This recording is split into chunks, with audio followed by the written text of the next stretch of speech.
10 to 15 times its own weight. The bentonite clay, the volcanic acid, absorbs 180 times its own weight. So when we mix those two together, it forms like a magnetic sponge. You can actually pull the stuff out feet at a time. And if I'm coaching someone and they don't see things happening after a while, I said, well, let's test it out. Let's try some psyllium bentonite clay and see if maybe that doesn't pull something out. Is there a recipe for that? It's a teaspoon of each. A teaspoon of psyllium, a teaspoon of bentonite clay, unless you use the liquid bentonite clay. In that case, you use a tablespoon. And you add 8 ounces of water, shake it, drink it quickly. Dr. Richard Anderson has a book called Cleanse and Purify Thyself, and that's a big part of his protocol. V.E. Irons used this. Dr. Bernard Jensen used it. You can go to Tissue Cleansing Through Bowel Management and see his protocol for that.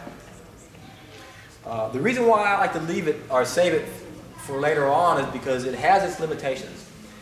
Once we build up to 5 shakes a day, we can only do it for about 5 days.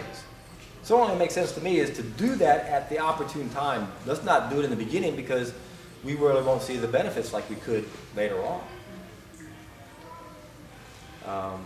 Now, breaking the fast. Most important rule, they say that any fool can fast. It takes a wise person to break the fast the right way. And I'm amazed at how many people I've coached and they weren't able to do it the right way. And it's mainly because someone walked in the room with a pizza. Smell gets us in trouble, doesn't it? I'm very adamant about how to break the juice feast. I spent a lot of time detailing everything I did to figure out what to do. And I'm convinced that prunes are really the only way to go. Prunes. Get some prunes, soak them overnight. Eat those first thing in the morning for the first meal. And that's going to blast through you like you won't believe. If you're clean. So there's a prune test here. If you don't see what I call prune diarrhea within an hour, you need to get back on that horse and keep riding. Now, there's a rule of thumb when it comes to breaking the fast, and it's usually for every 4 days you go, you take 1 day to break it. But once you get up to 24 days or so, you don't have to keep using that rule. If you go 100 days, you don't have to take 25 days to break it. But you might need 9 or 10, maybe even 6. We don't know. 6 days will break almost any fast. But we don't know. Nothing's etched in stone when it comes to breaking the fast.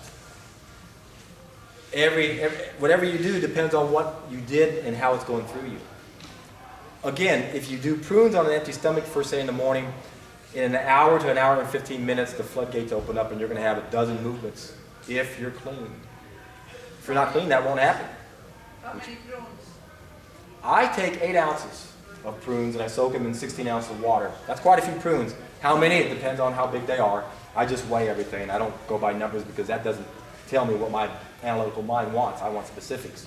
15 prunes or 10 prunes doesn't tell me anything, so I can't tell you how many it would be. So when you go to the store, just weigh them. And 8 ounces is a lot of prunes. When you haven't eaten for 3 months, 8 ounces of prunes, you're going to be stuffed. Most women I coach can barely eat 4 ounces.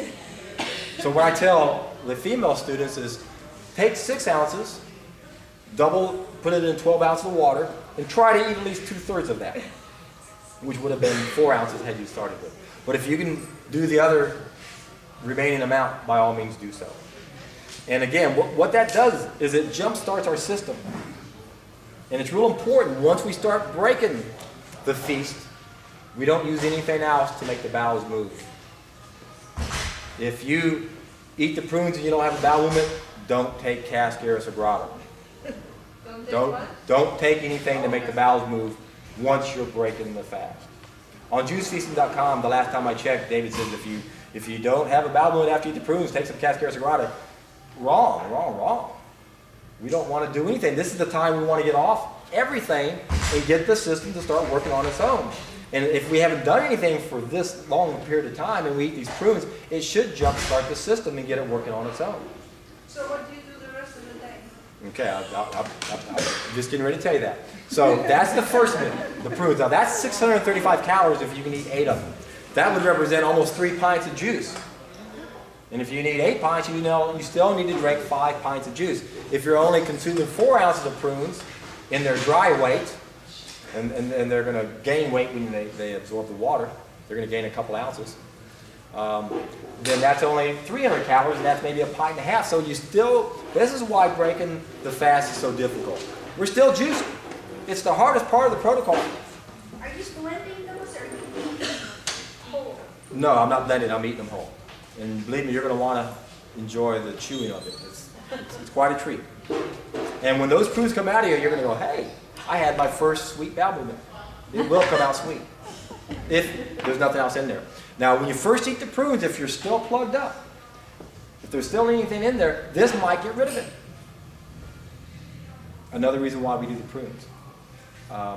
And again, I documented everything I've done. I know I've done this too many times. I've done this like 133 times, and I've done it pretty much the same way every time. Toward the end, I see the same thing like clockwork. I can almost set my clock to it, saying, "Okay, it's been an hour. I should be having something." And so what this means is you sure don't want to go to work or be on the road when this happens. You want to plan this. Definitely a day you take off from work. Yes.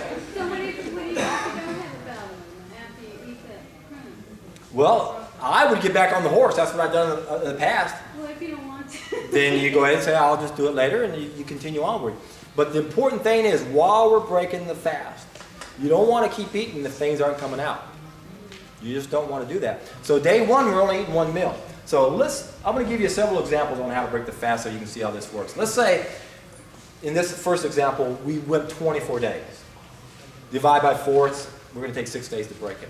In this period of time, we're going to introduce 3 food groups: laxative fruits, juicy fruits, and a salad. So now we're taking 6 days to break it, 3 food groups. Every 2 days, we get to add another food group. The first 2 days, we're only eating one meal. First day, ideally prunes.